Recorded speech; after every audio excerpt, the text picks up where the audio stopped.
everyone. Welcome to another binary episode of the Day Zero podcast. I'm Spectre, with me is Z. Today we have a mix of topics, including a Ghostscript RCE Windows Registry issue, and a follow-up to the SecurePwn UTM blog post we covered yesterday. Some of you might remember we hinted towards that on yesterday's episode if you were around for that. There's also an Apple Vuln and a few other topics there. Just as a heads up for those who might have missed it last week, I put out 2 blog posts on our site on reversing the AMD platform security processor. I don't remember if I've really talked about it too much on the stream. I think I might have alluded to it at one point when we were covering some firmware security topics. But yeah, it's been a bit of a side project that I've been working on. The secure processor, for those who haven't read the blog post and aren't really aware of it, it basically exists in all AMD CPUs, and it's quite a essential component to how they function, as well as modern chains of trust. So yeah, check it out if that sounds like something interesting to you. Just giving a quick self promo at the top of the episode. But yeah, I won't go into it too much there. It's there if you want to read it. Yeah, so with that out of the way, I'll let Z get into the Spot the Vuln for the week. Yeah, this week's Spot the Vuln was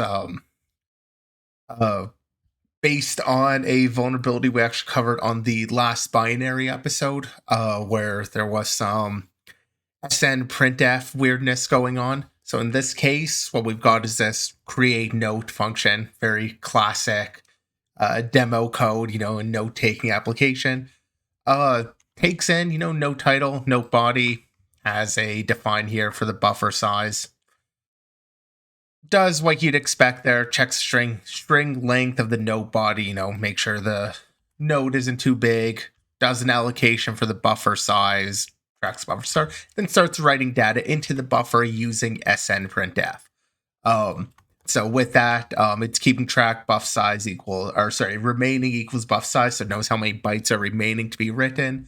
Every time SN printf returns, it's giving the number of bytes that's done, so it tracks both the position in the buffer and the remaining number of bytes. It does some fancy stuff with the time to add that in there. Prints that in again, keeps track. I've seen code like this before. It's nothing too crazy here. Maybe not for note taking, but you're tracking how many bytes are being used there. The problem comes down to the fact that SN printf is a little bit weird in terms of its output. SN printf will return the number of bytes it wrote to the buffer, but it will also return the number of bytes it would have written to the buffer had the buffer been large enough. It doesn't indicate to you oh, this buffer was too big. Or the way it indicates that to you is the fact that its return value will be larger than the, in this case, that remaining count with that kind of n or limit that you give it. When the return value is larger than that, that's basically telling you I didn't write this much data, but I would have written this much data. And so somebody who isn't aware of that fact, of the fact that won't throw an error, throw something weird going on, or even if it just returned at the kind of right to the remaining point, saying it didn't write anywhere further than that, this kind of would have worked out. But when it goes over, so you get a value that is greater than remaining, and it does this minus equals or subtracts the amount of bytes written, or would have been written, sorry. It'll basically int overflow. You go negative, you end up with a very large value that it'll allow to write in the next write, so you can have right beyond the expected bounds, basically. So basically, same thing happened on the last episode when we did talk about it. So I kind of took inspiration from that vulnerability for this one. It's just a bit of a weirdness with SN printf, because when you do use sprintf, it gives you exactly how many bytes were written. There's none of this kind of weirdness going on with potentially returning a larger value. Although this weirdness is something that's kind of understood. It's a common trick to get the size of a dynamic string by providing 0 as the number of bytes, and then it just returns the size it would have written, and you can allocate space for that. But yeah, I don't know. It's a bit of a weirdness with smprintf that you have to be aware of and can easily make this sort of mistake. All right, so getting into topics, up first from Almond Consulting, we have Shell and the Ghost. Ghostscript RCE, and I'll let Z get into this one. And this was I thought it was a pretty fun bug that they kind of came across. I guess I say that quite a bit, but they include a fair bit of background here about Ghostscript, about some of the structures involved. Ultimately, the bug, they had this Ghostscript that just called filter a lot. So it kept calling like BCP encode filter, LZW encode, just a ton of filters over and over and over. And eventually they had some crash. So this was found through fuzzing. They talk a little bit about that, going with some sort of grammar mutator for their fuzzing.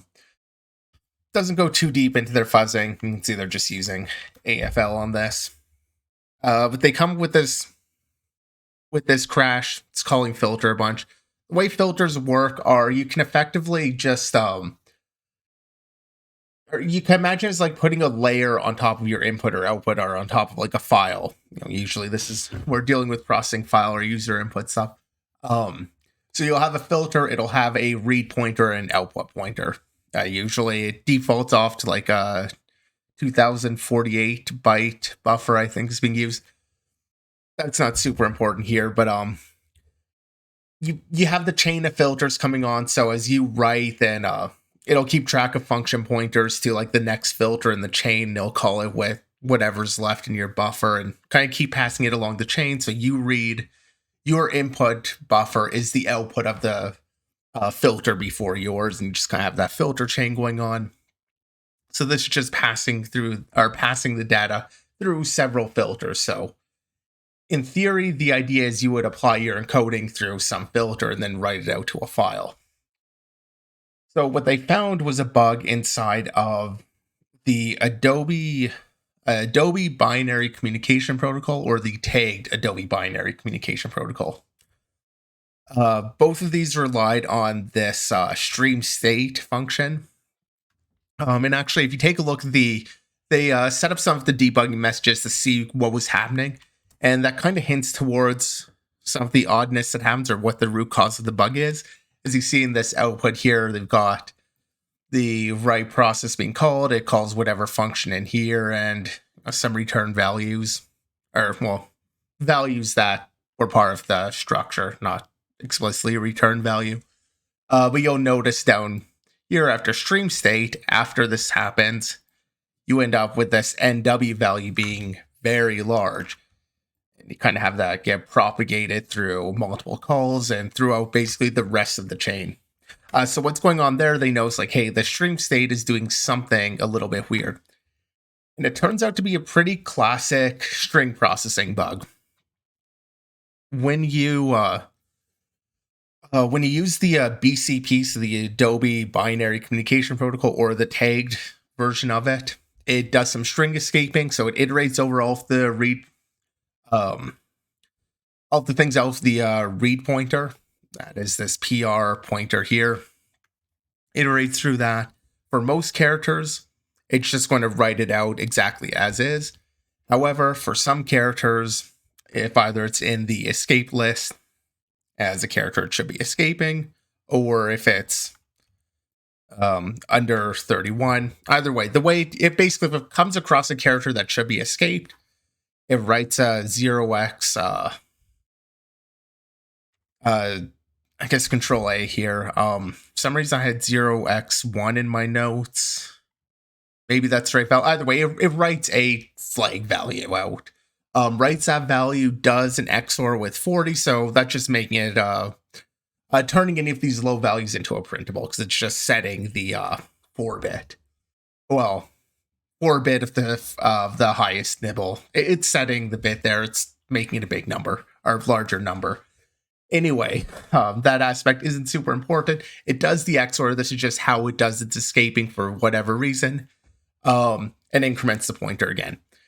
And of course, to make sure it's not going out of bounds, it will check if, or will potentially update the end pointer. Because it did 2 increments on the pointer, kind of your usual while loop here as it's iterating through. Under the normal one, it just does the 1 increment of the pointer. However, when it doesn't escape something, it of course writes twice, so it does need to do that or it'll do the increment on that twice. So they'll try and account for that by limiting how much it'll actually read by decrementing the end pointer, which basically just tracks how far they're going to read.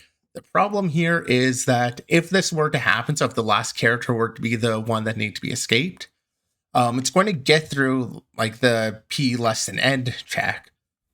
It's going to increment the pointer. So now in theory, it's pointing right at end. Increments the pointer, does this, and even though it decrements the end pointer, it's still going to go ahead and increment that pointer once again, now pushing end beyond the actual end of the buffer. I'm sorry, I kind of glossed over this, but part of the structural data that's getting passed in and why this end, or why the pointer moving beyond the end matters, is because the way this thing keeps track of how much space is left in the buffer, so either how much is left to read or how much room it has left to write to, is that it has the pointer to the data, of course, and then it also takes in this limit pointer, which is just the end of the buffer. So when you end up pushing this pointer beyond the limit, when it does any sort of calculation, like subtracting the current position of the pointer from the limit, normally that's going to tell you how far you are from the limit. However, when pointer gets pushed beyond the limit, now that's just going to basically invert. You have another integer overflow, and you're going to have a very large value come out with this. So pretty classic on the string parsing issue to have like the last character causing problems, always being that weird little edge case that you have to take care of and be aware of. They tried to do a little bit of managing or making sure they don't go out of bounds, but they don't deal with the one edge case. And it's pretty commonplace for these sorts of issues to happen. I mean, string parsing in C is always so likely to create issues that it's always worth kind of fuzzing here. Yeah, I was just about to say, this is basically a perfect target for fuzzing, because like you look at this code and you can tell it is not fun to read. Like trying to do manual assessment and catch this sort of issue, it's more likely to be found through fuzzing, is what I'll say there. Yeah, you have to keep the state in mind for a lot of it. Exactly. Yeah. In fairness, like this is a pretty simple string parsing function. You know, like this does fit inside just a few lines here. We've covered some of these string parsers that have so many edge cases and stuff to be aware of. This is a little bit simpler. It is a little bit more straightforward to do this manually. But catching them, like it is a place that you should put extra attention to. But yeah, it takes keeping a lot of state in your mind and how that state might be violated elsewhere, or what violations might cause elsewhere. Getting into the exploitation, if you really want to get into all of the details for that, they go into a reasonable amount of details, but the gist of it is nearby in memory, or next in memory, basically, was basically the current stream structure. So that had all those function pointers I was talking about, so they can get control of, or get function calls with pointers that they can also control. Just before some of that data, the process structure, or the proc structure, there were some read-write pointers that they could overwrite. So they were able to get an arbitrary read-write pretty quickly to break ASLR and have the function pointers pretty nearby in memory without needing to go into much of the grooming aspect or anything like that. Okay, I was about to ask because like I was reading through it while you were talking about it. I was like, did they really have to do much heap shaping here? Because it seems like that they got it pretty reliably, but yeah, I wasn't 100% sure on that. No, my understanding I didn't know if they just glossed over it or what. No, my understanding is they didn't need to do any heap shaping here because they're overflowing right into that stream structure consistently. So my guess is that stream structure, like this might be within all like one larger structure that's containing all the information.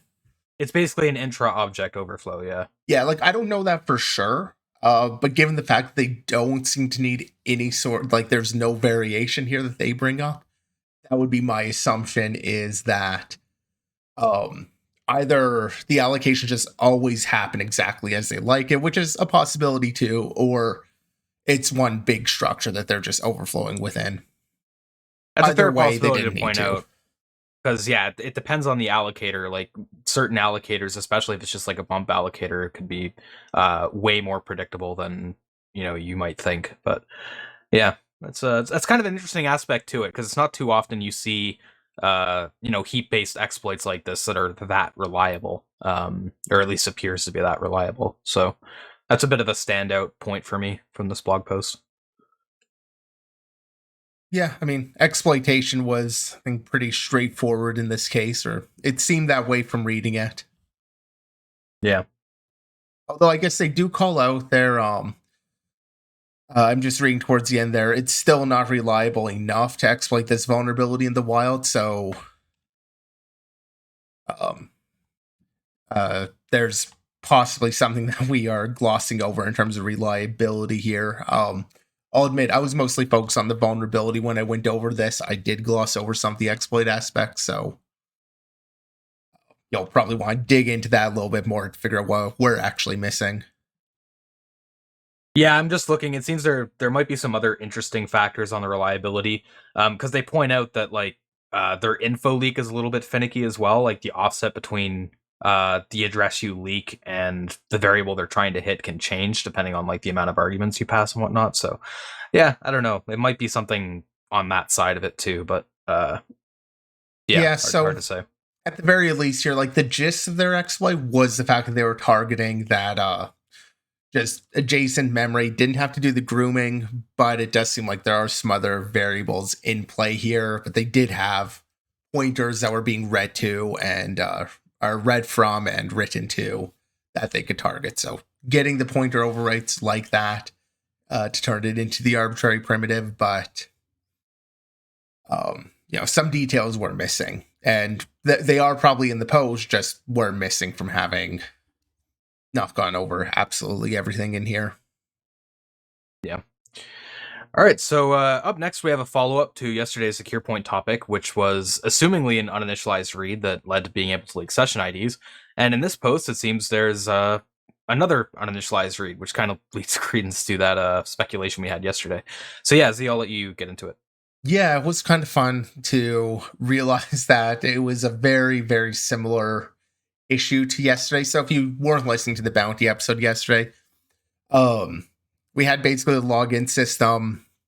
When you log in, the response would contain a session ID.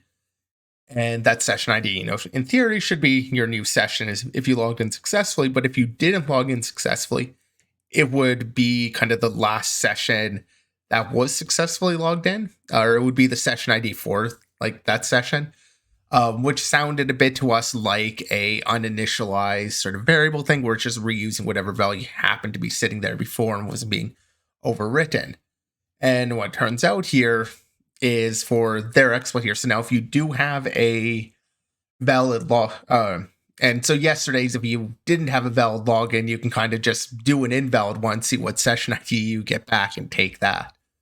So in this case now, if you do have a valid login, you're able to log in. And then if you don't make any further requests actually using that session ID, so some sort of first time initialization stuff gets missed, but you make that request, you're still going to get a response that keeps the normal response body, which includes the session ID. So it'll include that, but because you missed or haven't done some of the initialization steps, it'll leak other information. So they end up leaking like a pointer in here. They have another example where they fuzzed it or repeated it several times. They were able to leak an environment variable out of it. Let's see here, session ID is OTP auth equals 0. So yeah, just an uninitialized use here, which is, it's kind of fun to see that on the web, not unexpected because this is like a C application, running under fast CGI. So just a bad choice for web, but it's a firewall. So, their history. Yeah, I mean, we've talked before about how tricky it can be to get remote info leaks like this. So it's kind of funny seeing it in this sort of like in the response body of HTTP requests like this. Like it's not a common area you see that, but when you do see it, it's pretty cool. So yeah, although just kind of shouting out one place where I've seen it happen a number of times for that sort of remote info leak on the web is images and image processing, where you'll end up getting some garbage dumped um, kind of into the data. Actually, now that I'm thinking about it, similar in a sense like Acropolis, which we talked about a couple weeks back. Different, but you'll sometimes see uninitialized memory make its way inside of images. Like that's probably the most common place I've seen memory dump, and that's just because image processing is dealing with memory a lot, so it's just a likely place for bugs. Seeing it like this, yeah, it's really surprising, especially like a session ID as being info leak is pretty great. For sure. In terms of impact, this is probably something that you would use to chain with another issue. I mean, info leak on the web, you can sometimes get something useful, like maybe you can leak like keys or something, like some private like secrets. But that said, it seems like something where you don't really have much control over it. Like you can't really influence where you're leaking, and you're not leaking like a ton of data, so it's going to be pretty situational how useful it is. But still, like I said, it's mostly cool that it was just found in the first place, and it can be exploited like that. But being able to leak pointers can be useful as like chaining with something else. So definitely Yeah, not to be ignored. yeah, and given the fact that this is like a C or C++ application, it is likely that that sort of bug that you would want to chain this with exists. You oftentimes in the web, information disclosure isn't necessarily going to be that useful because you're not dealing with like a memory unsafe language, but in this case, you are. Yeah. All right, so getting into a Project Zero report, Project Zero found a complex bug in the Windows kernel registry subsystem, which can create some like type confusion type situations. So we've talked about the Windows registry a few times before. It seems to be an active area of research for Project Zero, at least, especially in like the Windows registry. It gets pretty complicated. You have a lot of hierarchy and different trees and stuff like that. So it's one of the more complicated systems of Windows. And one of the features they support is the ability to rename registry keys in place, which is facilitated by this NtRenameKey syscall. And it has to deal with a few edge cases. The prime one that's important here is the ability to deal with like not allowing name collisions and making sure that users can't redefine keys to existing key names. The problem that they had here, though, was that while they check subkeys, they don't check keys that have been created but haven't been committed to the registry yet. So in that case, when it goes to perform the lookup to see if there's already a key with that name, it won't find it, but CM rename key will take ownership over the existing key unconditionally, which can cause like a few different problems. The two ones they point out here is, well, I think they point out a few more than two, but the two that were like really stood out to me where it's possible for the rename key to overwrite various parts of the key control block, which could be used to derive some interesting corruption logic. And then the other thing is and like any errors triggered in the control flow for rename key can end up destroying that key control block with no effort to preserve the state because it's not aware that that key already exists. So the way they triggered like a crash or corruption with this bug involved confusing the key node's sub key counts, which is used when looking up the key list. So by creating two keys, renaming both to the same name, committing the transaction, and then subsequently deleting that registry tree, you can kind of cause like a desync with the count of the key list, making it going to -1, tries to translate -1 into a virtual address, which of course it can't, and it causes an exception. They don't go too much on the background details of all the nuances of how that works, and that's typical for these sort of bug reports. It's not intended for people who aren't familiar with the code base, but yeah, like as usual, it's a pretty complicated bug coming out of the Windows registry. It's got a pretty cool nature to it, though. That idea of having a key that's not been committed but is created and causing like a confusion there. Pretty fascinating root cause. So yeah, I like this one. I'm not sure how exploitable it would be. It seems like you would have to do quite a bit of work to be able to get useful corruption primitives. And where it's a bug report, they don't really go into that too much here. They just kind of pock the crash and move on. I would be curious on the exploitability of it, but yeah, I can't really speculate too much on that because it's it's a complicated subsystem, and the primitives that you'd be able to derive from that are going to be pretty specific to the context. So Yeah, and I feel like any exploitation on it, like you're going to have to dig deep into understanding the registry internals, which for of sure. course Microsoft doesn't make public. So you've got a lot of kind of overhead to exploiting this.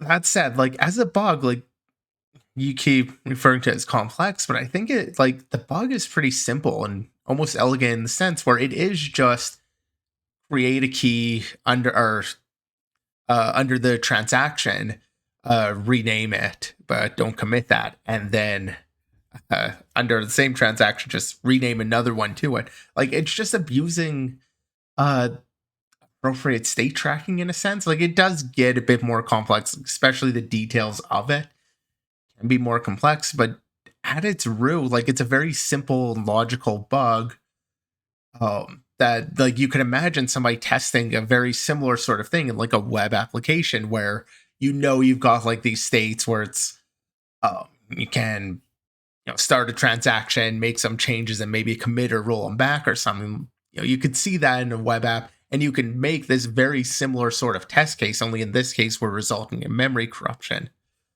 which is neat to see. It's a very logical bug leading to memory corruption. Um, yeah, I don't know. I really like this bug. I've liked a lot of the work that they've been putting out in the Windows registry, although a lot of it does, go over my head on the details there. The root of the bugs, like there have been some cool stuff being found here. Yeah, just to elaborate a little bit on why I called it complex. When you get into more of those state level issues, like I think it is fair to attach that because a fair number of the issues we've seen, especially lately, have been, your more bog standard. They just don't bounds check it, or the bounds checking is wrong. Whereas this is more of a state level issue. It's not something that you could just stumble on very easily from fuzzing. I don't think like you would have to think about how the subsystem is architected and think about all the edge cases that could crop up. So that's kind of where I was going with the complex part of it. It's just that it's, in hindsight, it might seem a bit simple, but at the time, you would have to be thinking about Well, that's the difference between like the registry subsystem. between discovering the bug and like the bug itself. The bug can be simple, whereas discovery wouldn't necessarily be simple. Yeah, That fair said, enough. I don't think you're wrong to call it complex either. Like, I'm not saying that. Like, there is a degree of complexity, but that can kind of be glossed over as we're covering it, I guess. Um, when you mentioned fuzzing, though, to trigger the bug, they mentioned here it's create the test key, or rename one, but don't commit it. Rename one to the same name, commit it. That feels like steps that a fuzzer could do to at least trigger the bug. You would have to be doing like registry specific fuzzing, doing these registry actions and fuzzing it like that. But that does feel pretty possible for a fuzzer to me. A specifically targeted fuzzer could find this. Well, I mean, Yeah, targeted in the sense of like it's targeting the registry, not because of course, like with most bugs, if you know where the bug is, you can reproduce it. But this idea of effectively like the key thing that would need to figure out is just to rename with the name of the key it just created. Like it would have to know to reuse the name. That but feels you like have a to do it before constraint the committing fuzzer it. could do.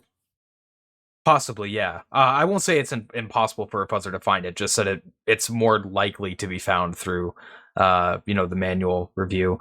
And I think that's actually, as I like to point out with the Project Zero reports, they do have the methodology there, and they say they found it through binary review. So, yeah, not too surprising there. But like Z says, if you have the fuzzer architected the right way, you could find it that way as well. Yeah, like I don't know if anything that's just fuzzing the registry like that, to be clear. I don't know if anything that maybe there is some that does that fuzzing, but to me it feels like something that if one were targeting like the registry, it could be. But again, I have like there are details here that just go well over my head, so I could very well just be missing out on some of those details.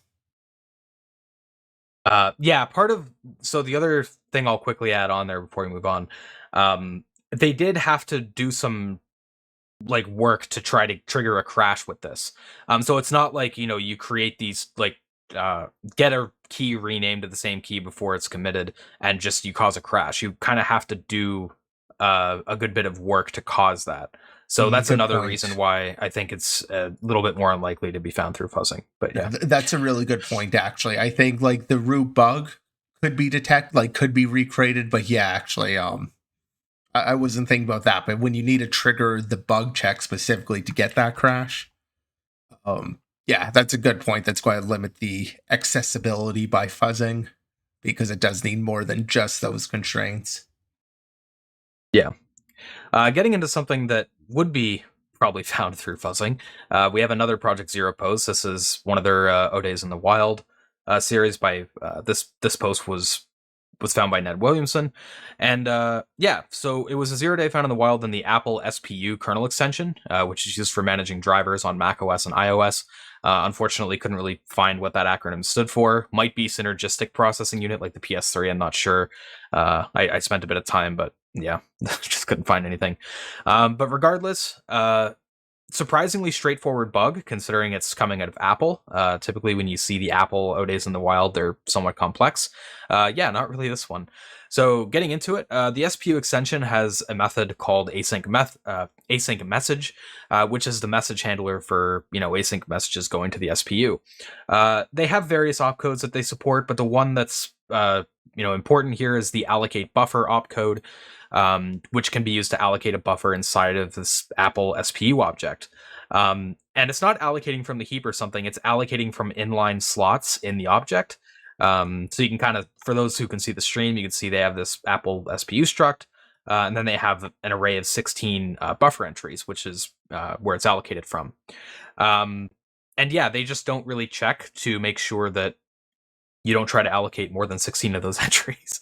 So it'll just it'll keep allowing you to allocate. You can see it's doing this pointer math on the buffer to calculate the entry pointer.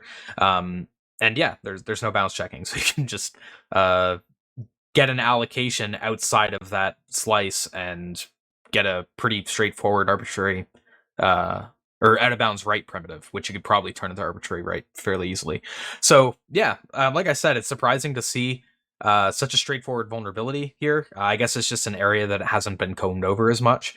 On top of that, I think this probably would make for a fairly straightforward exploit as well, because like being able to allocate a buffer out of bounds and get that returned to you, typically, you're going to be able to read and write to that buffer with pretty few limitations.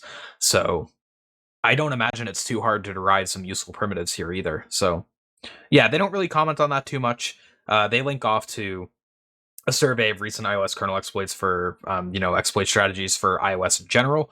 But yeah, they say exploit not available. They weren't able to analyze that part of it. But yeah, I imagine it was fairly nice for an attacker. So yeah, Sounds kind of an interesting post. Would be a pretty nice place to be in for the attacker. But yeah, it is interesting to me that the exploit wasn't available for something that was in the wild. I mean, it happens plenty of times where they report that, but I don't know. When you have it in the wild, I feel like part of being in the wild is that they do have an exploit for it. I mean, of course, it takes effort too. If you just get a crash log or something, then that's just going to indicate to you like the initial point of corruption. Yeah, though. true. So depending on what they got. Yeah, can only really speculate on that. But yeah, like I said, a fairly straightforward and nice to understand bug on the Apple side of things, which doesn't always happen, as people who have followed the show for a while probably remember. Yeah, so that's all the topics that we have. We do have some shout-outs. I'll let Z get into one of them here, and yeah, we'll go through them and wrap up the show. Yeah, our first shout-out here, compromising Garmin sport watches, a deep dive into GarminOS and its MonkeyC virtual machine. Pretty much what it sounds like. Multiple vulnerabilities, something like a dozen of them. But key thing here is a deep dive into GarminOS and MonkeyC, their virtual machine. A lot of background information, which I like to call out when we see kind of these deep dive posts into some random topic that I've never had any reason to look at a Garmin device or to look into it at this level, but perhaps you have, so kind of wanted to shout it out. A lot of the vulnerabilities were fairly straightforward. It's not really not really much to cover or shout out here, but still, a lot of the background information could be valuable if this is an area of interest to you. Yeah, it's also got a bit of cool, like a cool factor where it's dealing with a custom language, because the operating system has like its own language, and they go through reversing that and talking about its implications in the security space. So yeah, it's got some cool stuff on that as well.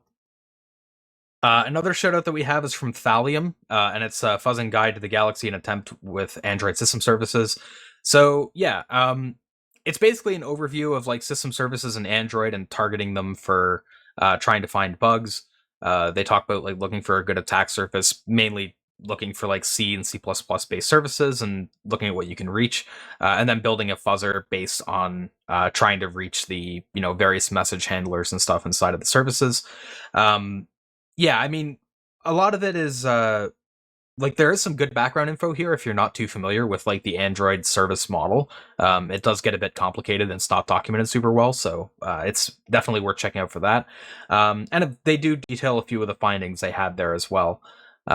So yeah, if you're interested in fuzzing and mobile sounds like an interesting space to you, this post has a lot of cool information, I think.